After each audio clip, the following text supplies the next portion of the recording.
Seandainya terjadi, semoga Allah tidak menakdirkan, negeri kita diserang oleh negara kafir, diblokade sehingga listrik nggak bisa masuk, air bersih nggak bisa masuk, makanan, obat-obatan nggak bisa masuk. Lalu ada saudara kita di negeri yang lain, sesama kaum muslimin, berinisiatif menggalang dana, kemudian mengirimkan bantuan makanan, minuman, obat-obatan. Kira-kira kita senang atau tidak, Pak?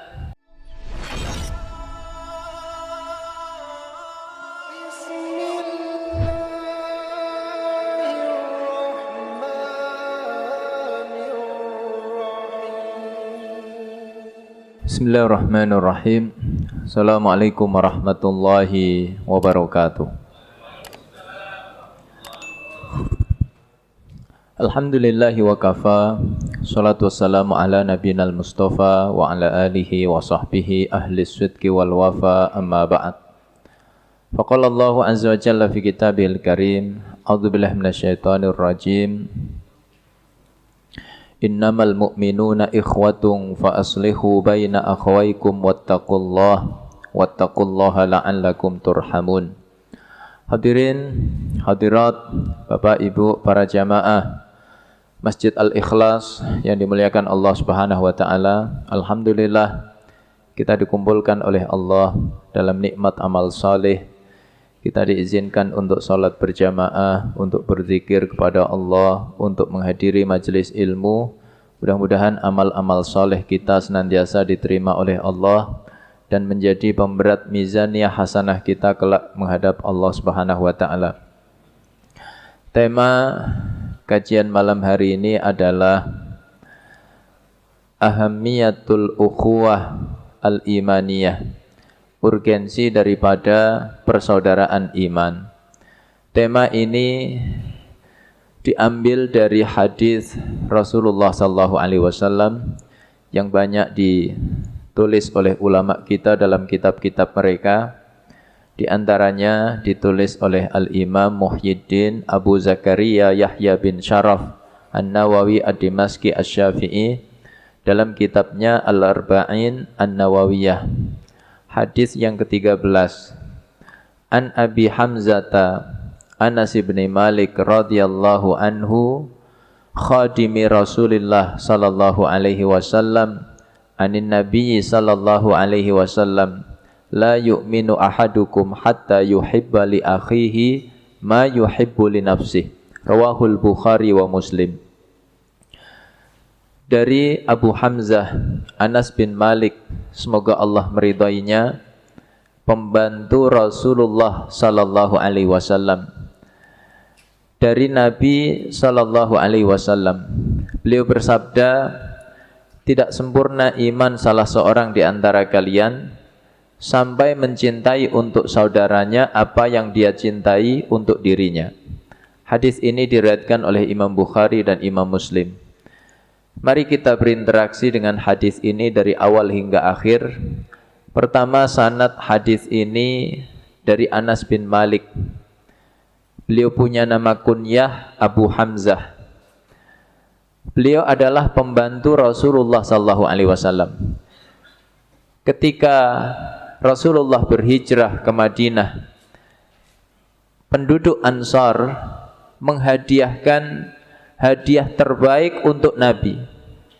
Setiap keluarga memberi hadiah untuk Nabi, tapi ibunya Anas, yaitu Ummu Sulaim radhiyallahu anha, ini wanita yang miskin, tidak memiliki sesuatu yang istimewa untuk dihadiahkan. Maka datanglah beliau menghadap Nabi membawa putranya, yaitu Anas. Kata beliau, ya Rasulullah, hadza Unais ibni katibun labibun yakhdumuka fad'u lahu. Ya Rasulullah, ini putraku Unais. Unais itu bentuk tasghir dari Anas, artinya Anas kecil, karena saat itu beliau baru berumur 10 tahun. Dia penulis yang hebat ya Rasul, dia akan membantumu, maka tolong doakan kebaikan untuknya. Maka menarik, Rasulullah mendoakan ya 4 kebaikan untuk Anas. Allahumma aksir malahu wa waladahu wa atil umrahu wa ghafir dzambahu. Ya Allah, perbanyak hartanya, perbanyak keturunannya, panjangkan umurnya, ampuni dosanya. Maka Anas tumbuh persis seperti doa Nabi. Dia dikaruniai harta yang banyak, dia dikaruniai keturunan yang banyak. Anak cucunya Anas itu diriwayatkan mencapai 100 orang. Kalau ada orang di Villa Anggrek ini Pak, punya anak cucu hingga 100, begitu halal bihalal, satu keluarga 100 orang. Itu keluarga besar apa besar Pak? Kemudian Anas dikaruniai umur yang panjang, mencapai 100 tahun, usia yang panjang untuk umat Nabi. Karena kata Nabi, umru ummati ma baina sittin wa sab'in. Umur umatku hanya antara 60-70. Jadi kalau ada yang umurnya mencapai 100 tahun, ini umur yang panjang. Begitulah berkahnya doa Nabi. Maka sering saya katakan, kalau ada amal soleh tertentu dijamin dengan doanya Nabi, maka kejarlah amal itu, karena doa Nabi itu doa yang mustajab. Maka karena Anas membantu Nabi 10 tahun lamanya, dari usia 10 hingga usia 20 tahun, maka Anas menjadi salah satu sahabat yang paling banyak meriwayatkan hadis. Ada 2.282 hadis diriwayatkan oleh Anas dari Rasulullah SAW. Dan menarik, dari sekian banyak hadis yang diriwayatkan oleh Anas, ada satu hadis yang paling membuat hati Anas bergembira. Sahabat-sahabat semua bergembira, yaitu ketika ada orang bertanya kepada Nabi, ya Rasulullah, mata sa'ah, ya Rasul, kiamat itu kapan? Nabi balik bertanya, wa madza a'datta li ajliha, apa persiapanmu untuk menghadapinya? Kiamat kapan itu urusan Allah, pasti terjadi, yang tahu ilmunya hanyalah Allah. Tugas kita menyiapkan bekal terbaik untuk menyongsongnya. Maka sahabat itu berkata, la syai', tidak ada ya Rasul, illa anni uhibbullah wa rasulah, hanya saja aku mencintai Allah dan Rasulnya. Maka Nabi mengatakan satu hadis yang singkat tapi membuat hati sahabat semua bergembira, termasuk Anas. Kata Nabi, anta ma'aman ahbabta, kamu kelak dikumpulkan oleh Allah bersama orang yang kamu cintai. Apa kata Anas? Fama farihna bi syai'in farahana bi qauli Rasulillah sallallahu alaihi wasallam anta ma'aman ahbabta. Tidak pernah kami begitu bergembira sebesar kegembiraan kami mendengar Nabi mengatakan kelak kamu dikumpulkan oleh Allah di hari kiamat bersama orang yang kamu cintai. Apa kata Anas? Fa uhibbu Rasulullah wa uhibbu Abu Bakar wa uhibbu Umar wa arju an akuna ma'ahum bihubbi iyahum wa illam a'mal misla a'malihim. Aku mencintai Rasulullah, aku mencintai Abu Bakar, aku mencintai Umar. Aku berharap kepada Allah kelak dikumpulkan bersama mereka disebabkan cintaku kepada mereka, meskipun aku belum bisa beramal seperti mereka. Kita kalau ibadah seperti ibadahnya Nabi, Abu Bakar, Umar, sanggup Pak? Berat.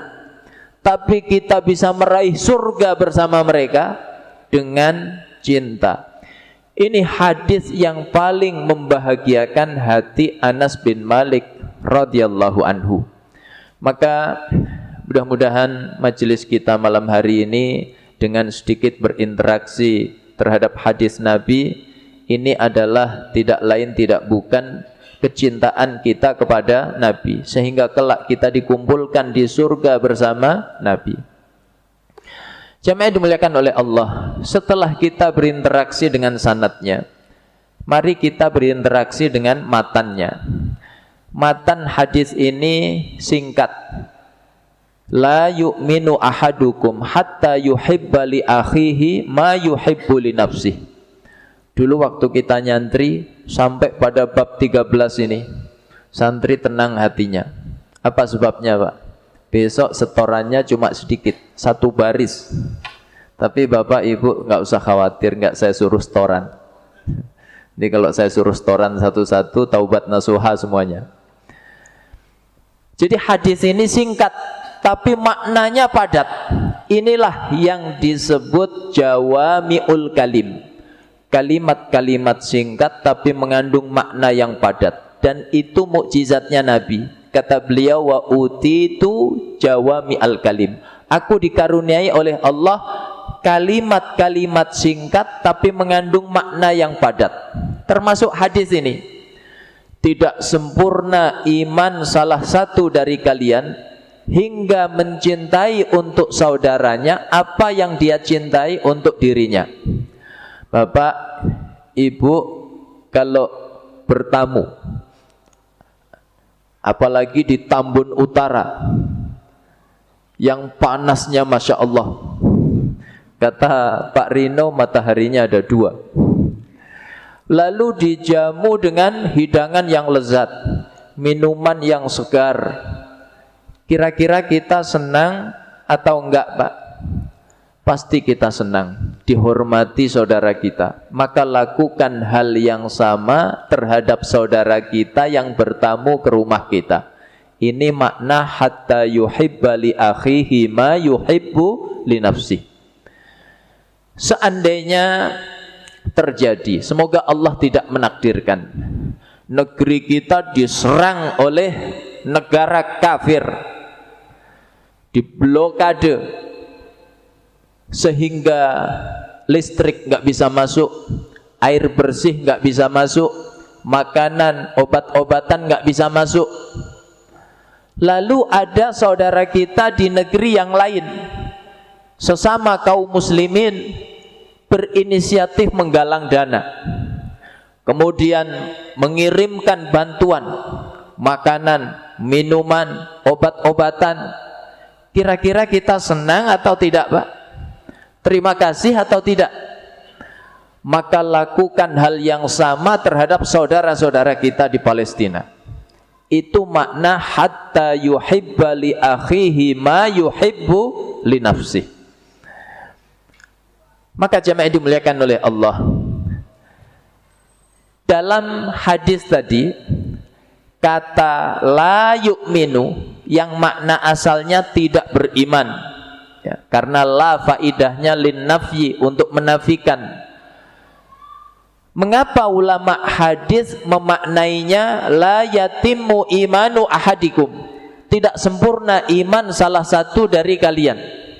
Yang dinafikan hanya kesempurnaannya, karena pada hadis ini tidak ada satupun pembatal keimanan. Berarti yang dimaksud bukan imannya yang dinafikan, tapi kesempurnaannya. Ini sama seperti ayat 14 surat Al-Hujurat. Qalatil a'rabu amanna qul lam tu'minu walakin qulu aslamna walamma yadkhulil imanu fi qulubikum. Mereka orang-orang Arab Badui mengatakan kami sudah beriman. Maka kata Allah, katakan wahai Muhammad, kalian belum sempurna imannya. Yang betul kalian katakan kami berislam, dan iman itu belum sempurna masuk ke dalam sanubari kalian. Jadi yang dinafikan hanya kesempurnaannya. Maka jamaah dimuliakan oleh Allah, ada pelajaran penting dari hadis ini. Pertama, al-iman yazidu wa yanqus, bisa bertambah bisa berkurang. Yazidu bit ta'ah wa yanqusu bil maksiyah.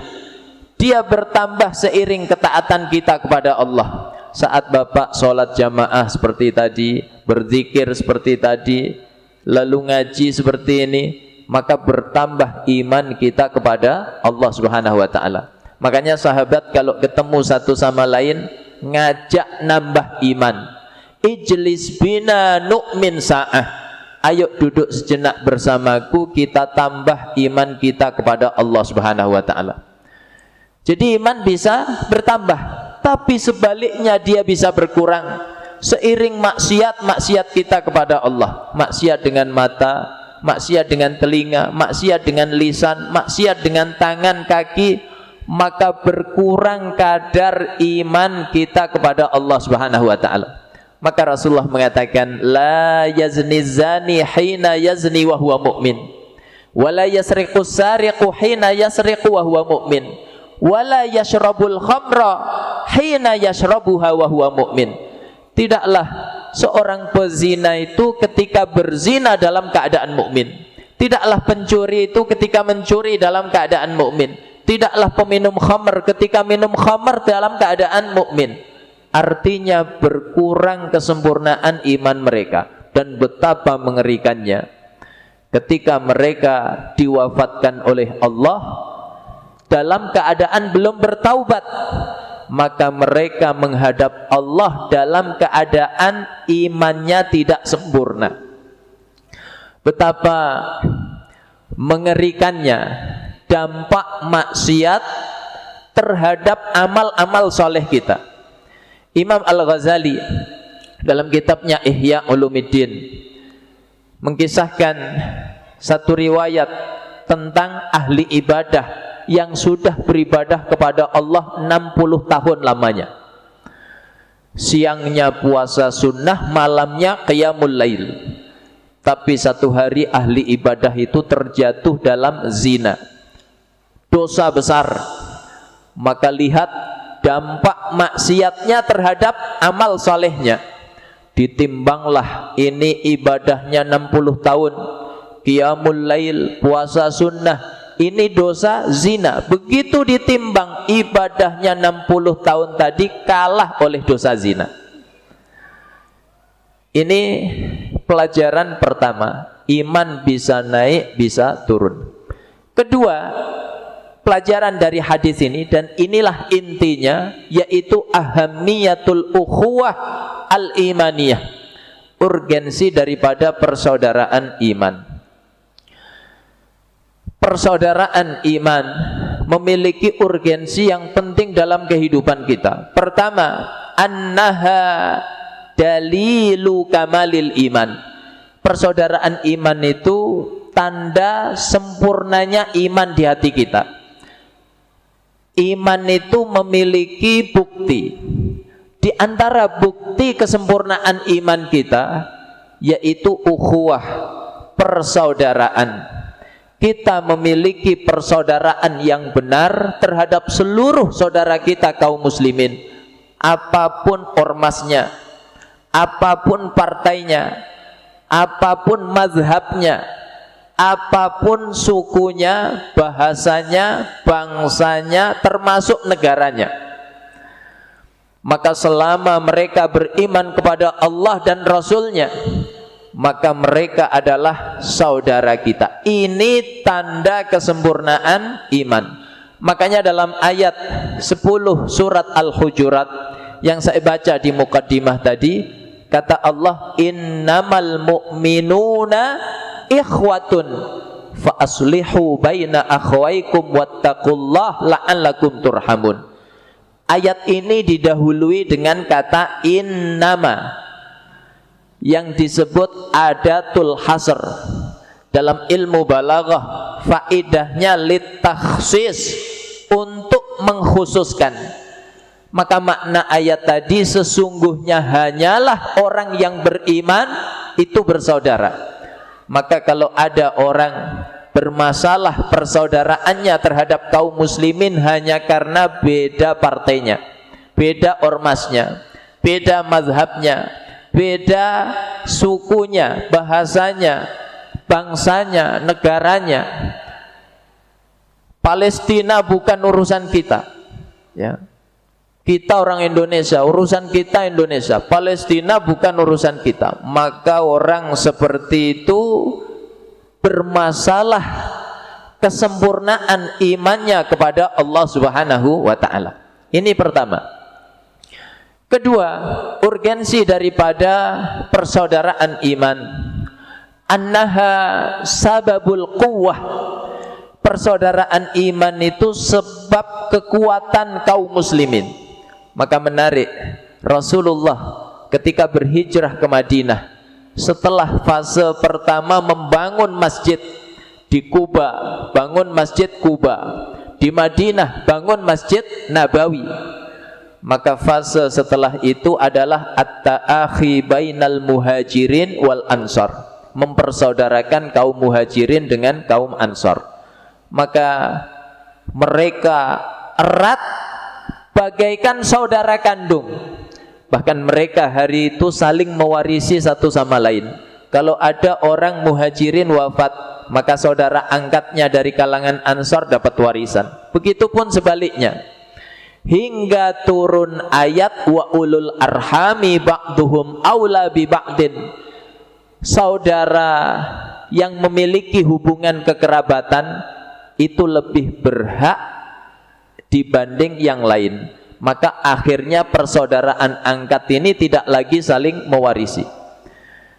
Jamaah yang dimuliakan oleh Allah, hari itu Rasulullah mempersaudarakan kaum muhajirin dengan ansar. Di antaranya Abdurrahman bin Auf dari kalangan muhajirin dipersaudarakan dengan Sa'ad bin Rabi' dari kalangan ansar. Abdurrahman masih miskin waktu itu, hartanya semua ditinggal di Makkah. Sa'ad bin Rabi' orang kaya.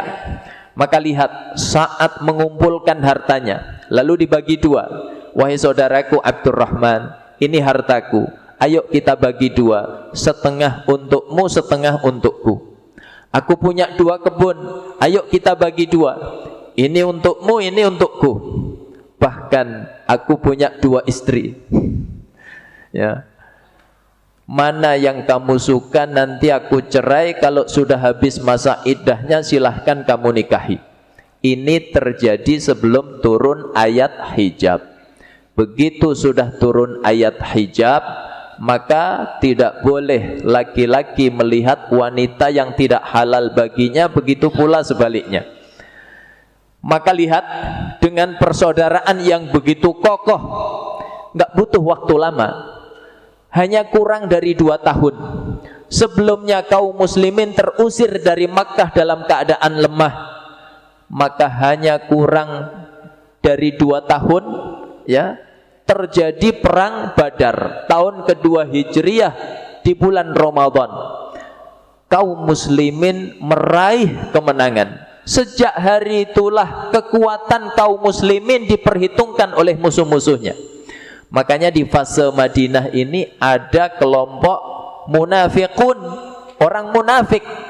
Fase Mekah nggak ada, karena kaum muslimin masih lemah.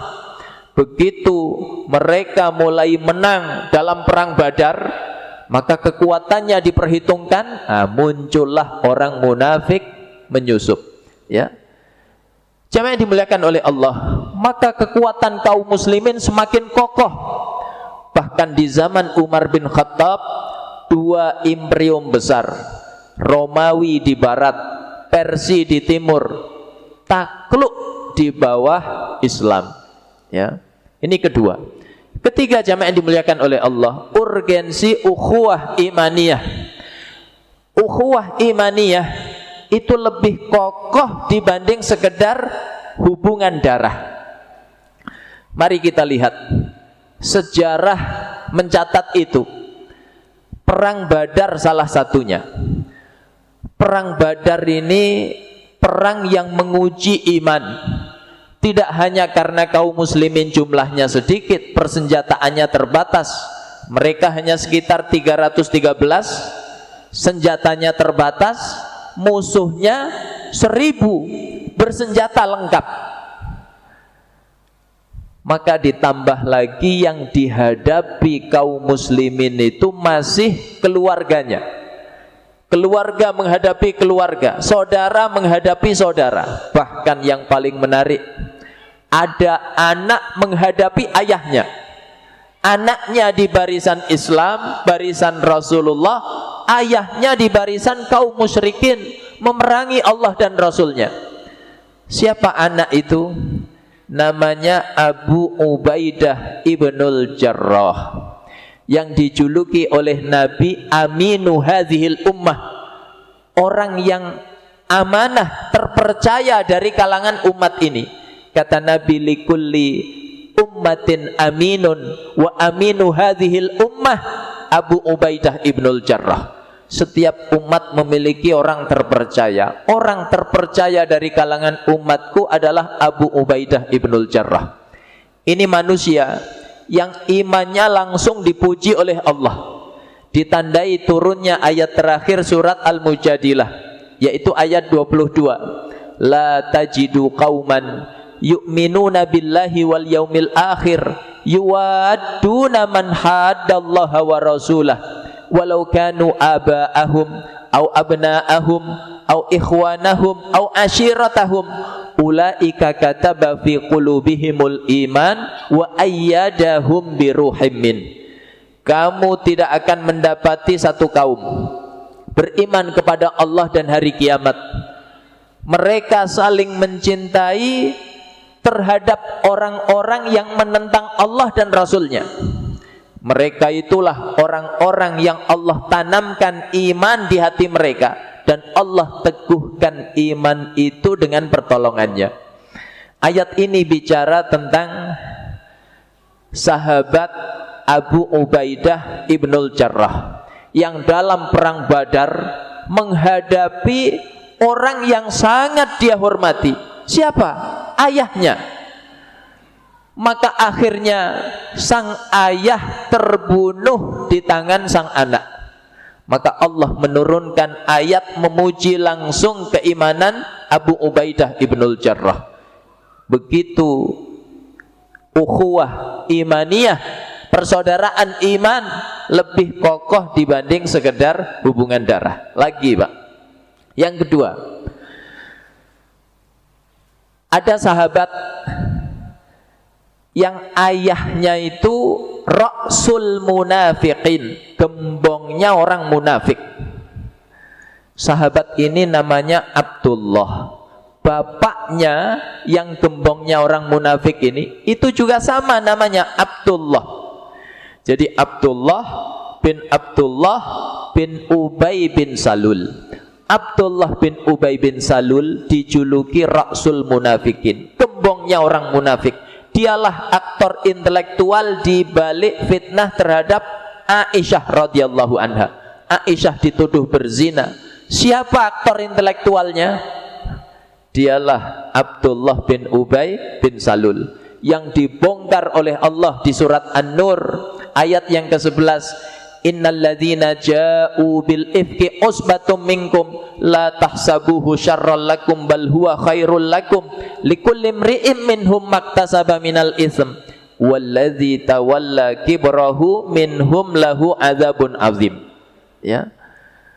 Jamaah yang dimuliakan oleh Allah. Saat itu ada pemuda dari kalangan Muhajirin memukul pemuda dari kalangan Ansar. Maka momentum ini dijadikan oleh Abdullah bin Ubay bin Salul, orang munafik ini, untuk memprovokasi orang-orang Ansar. Maka dia buat perumpamaan yang keji. Kata dia, sammin kalbaka yakuluka. Kamu pelihara anjingmu sampai gemuk, setelah itu dia menggigitmu. Ya, perumpamaan yang keji untuk memprovokasi kaum Ansar agar membenci Rasulullah dan kaum Muhajirin. Maka Abdullah bin Ubay bin Salul berkata, la irraja'na ilal Madinah la yukhrijannal a'azzu minhal azal. Kalau kita kembali ke Madinah, maka kaum yang mulia akan mengusir kaum yang hina. Yang dimaksud mulia menurut dia adalah kelompoknya. Yang hina menurut dia adalah Rasul dan kaum Muhajirin. Maka turunlah ayat 8 surat Al-Munafikun. Yaquluna la irraja'na ilal Madinah la yukhrijannal a'azzu minhal azal. Walillahil izzatu walirasulihi walil mu'minin walakinnal munafiqina la ya'lamun.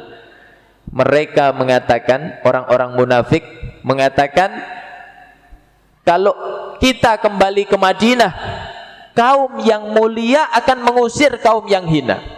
Maka dibalik oleh Allah, walillahil izzatu walirasulihi walil mu'minin. Kemuliaan itu milik Allah, milik Rasul, milik orang-orang yang beriman. Tapi orang-orang munafik tidak mengetahui. Maka setelah ayat ini turun, lihat reaksi sang anak. Ya, sang anak berdiri di gerbang Madinah, lalu menghunus pedangnya. Dia tunggu kedatangan rombongan ayahnya. Begitu ayahnya dan rombongannya datang, maka sang anak berkata dengan lantang, wallahi la tadkhuluha hatta ya'zanaka Rasulullah sallallahu alaihi wasallam. Demi Allah wahai ayah, kamu tidak bisa masuk Madinah ini sampai Rasulullah mengizinkanmu. Sampailah berita ini kepada Nabi. Nabi kirim utusan memberitahu Abdullah, sahabat yang mulia ini, agar mengizinkan ayahnya masuk ke Madinah. Maka ayahnya dan rombongannya masuk ke Madinah dalam keadaan hina. Begitu persaudaraan iman lebih kokoh dibanding sekedar hubungan darah. Yang ketiga, dalam peristiwa perang Al-Qadisiyah, perang antara kaum muslimin melawan Persia di zaman Umar bin Khattab radhiyallahu anhu. Maka setelah perang ini selesai, kemenangan diraih oleh kaum muslimin. Ada sepupu mencari jasad sepupunya. Maka ditemukan dia dalam keadaan kritis, merintih, kehausan, minta air minum. Maka diberikanlah air minum kepadanya. Begitu dia hendak meminumnya, terdengar rintihan dari arah sebelahnya. Rupanya seorang muslim yang juga kritis, dia merintih kehausan. Maka dia tidak jadi minum. Dia berkata, berikan saja kepada saudaraku itu, dia lebih membutuhkan. Air diberikan kepada muslim yang kedua ini. Dia hendak meminumnya, rupanya terdengar rintihan dari arah yang lainnya. Sama, seorang muslim kritis kehausan, maka dia tidak jadi minum. Berikan saja kepada saudaraku itu, dia lebih membutuhkan. Yang ketiga ini hendak minum, nggak tega. Berikan saja kepada saudaraku yang pertama ini, sepupu tadi. Begitu hendak diberikan kepada sepupunya, sepupunya sudah syahid. Lalu hendak diberikan kepada muslim yang kedua, dia pun sudah syahid. Hendak diberikan kepada yang ketiga pun syahid. Mereka bertiga syahid dalam keadaan isar, mementingkan kepentingan saudaranya di atas dirinya, padahal dirinya sangat membutuhkan. Begitu persaudaraan iman lebih kokoh dibanding sekedar hubungan darah. Yang keempat, jamaah yang dimuliakan oleh Allah, persaudaraan iman ini menyatukan orang-orang yang beriman dengan malaikat-malaikat Allah Subhanahu wa ta'ala. Malaikat dicipta dari cahaya, manusia dicipta dari tanah, beda jenisnya. Tapi malaikat selalu menyatu dengan orang-orang yang beriman. Apa yang membuat mereka menyatu dengan orang yang beriman? Ikatan iman yang sama kepada Allah Subhanahu wa ta'ala. Maka dalam setiap peperangan, dari sejak zaman Nabi hingga zaman kita hari ini, malaikat selalu terlibat. Dalam perang Badar, di surat Ali Imran dari ayat 123 hingga 125, malaikat terlibat.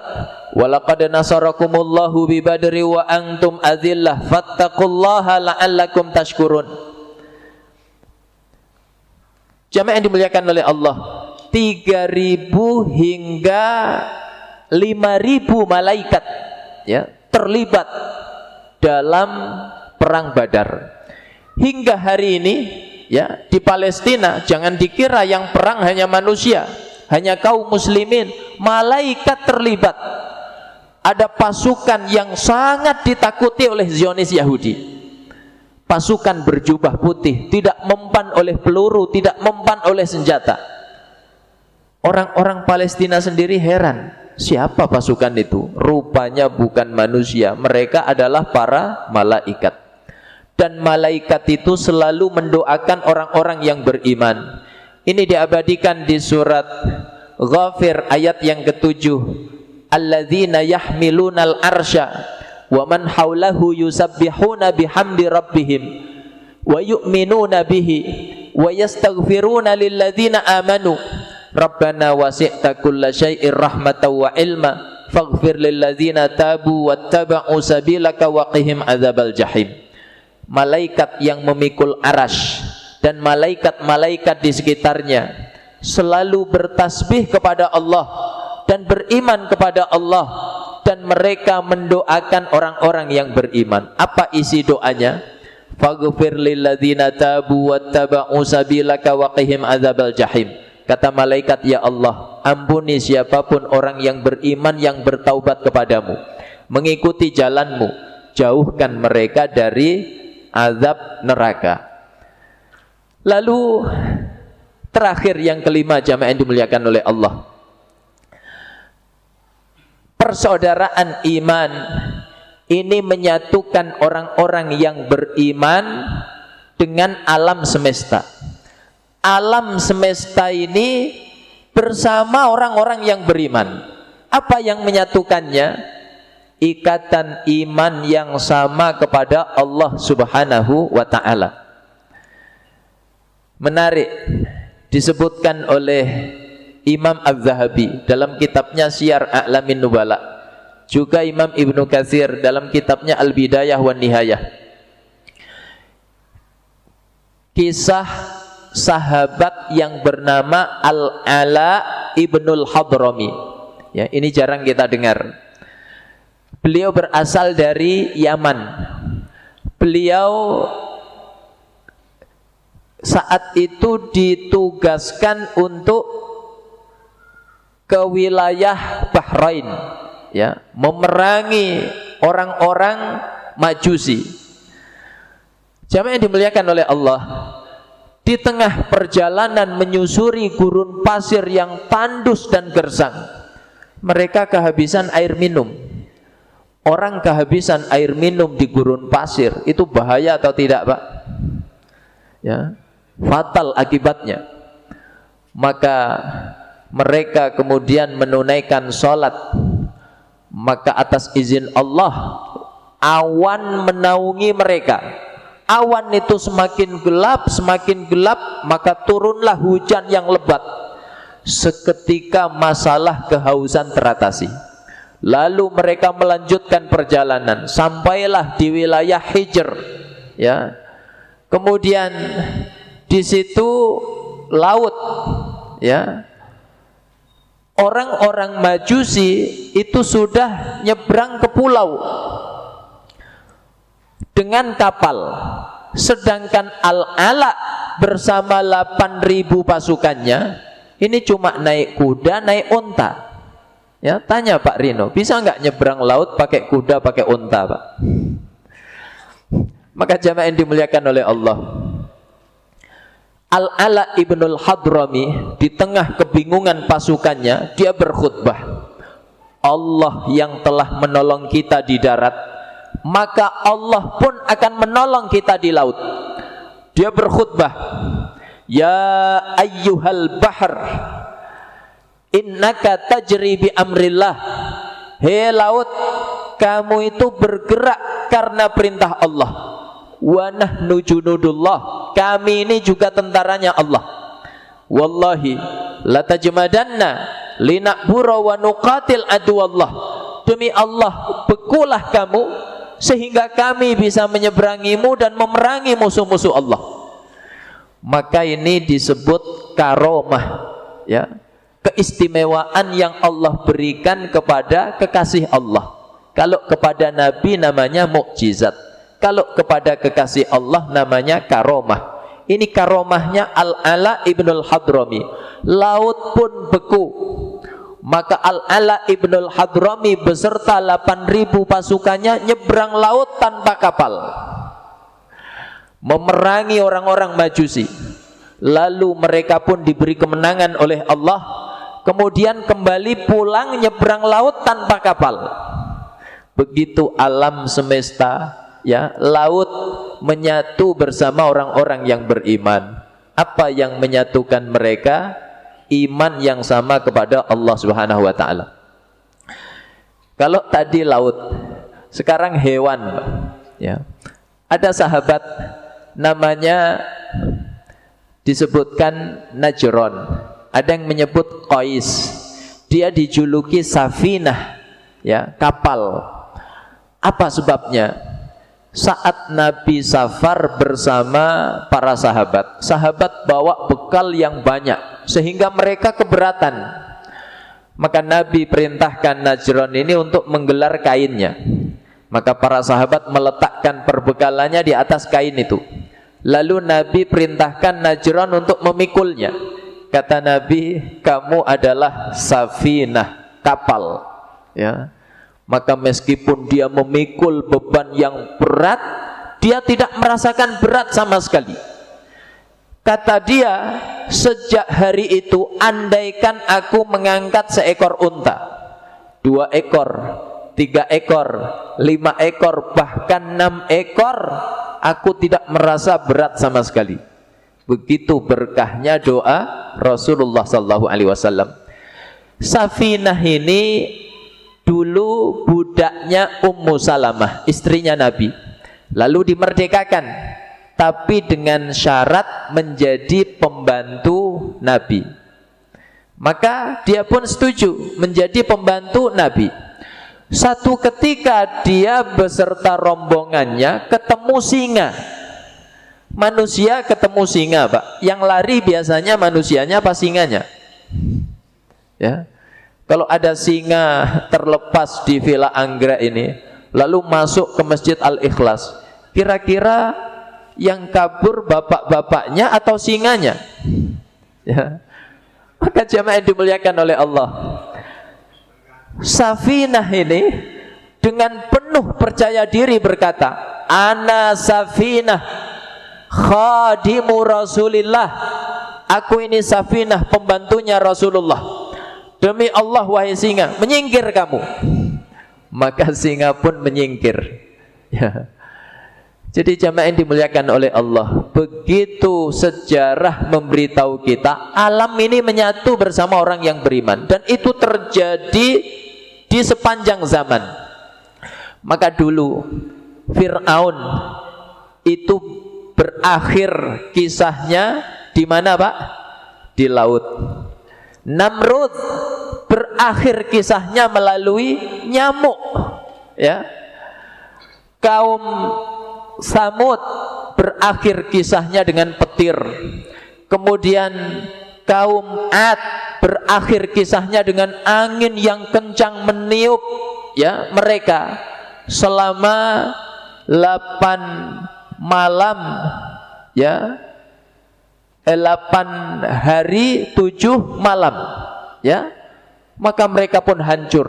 Pasukan Ahzab berakhir kisahnya dengan badai. Dan nanti di akhir zaman orang-orang Yahudi pun, ya, akan dimusuhi oleh alam. Kata Nabi, la taqumus sa'ah hatta yuqatilal muslimun al yahud. Tidak akan terjadi hari kiamat sampai kaum muslimin memerangi orang-orang Yahudi. Fayakhtafi'una wara asyjari wal hajar. Maka orang-orang Yahudi sembunyi di balik pohon, di balik batu. Fayaqulu syajaru wal hajaru. Maka batu dan pohon bicara, ya muslim, ya abdallah, hadza yahudiyun khalfi faqtulhu. Hei muslim, hei hamba Allah, ini di belakangku Yahudi, bunuh dia. Illa syajaratul gharqat, kecuali pohon gharqat. Fa innaha syajaratul yahud, itu pohonnya Yahudi. Maka orang-orang Yahudi hari ini nanam pohon gharqat, tapi atas izin Allah, ya, kebakaran semuanya. Maka mereka mengulang nanam dari awal lagi, ya. Ini pelajaran tentang persaudaraan iman, ya. Hadis ini diriwayatkan oleh Imam Bukhari dan Imam Muslim. Mudah-mudahan menjadi renungan bagi saya pribadi dan kita semuanya. Kalau ada yang benar semata-mata dari Allah, kalau ada yang salah ini kekhilafan saya mohon maaf yang sebesar-besarnya. Aqulu qouli hadza wa sallallahu ala nabiyyina Muhammad wa ala alihi wa sahbihi wasallam. Walhamdulillahi rabbil alamin. Assalamualaikum warahmatullahi wabarakatuh.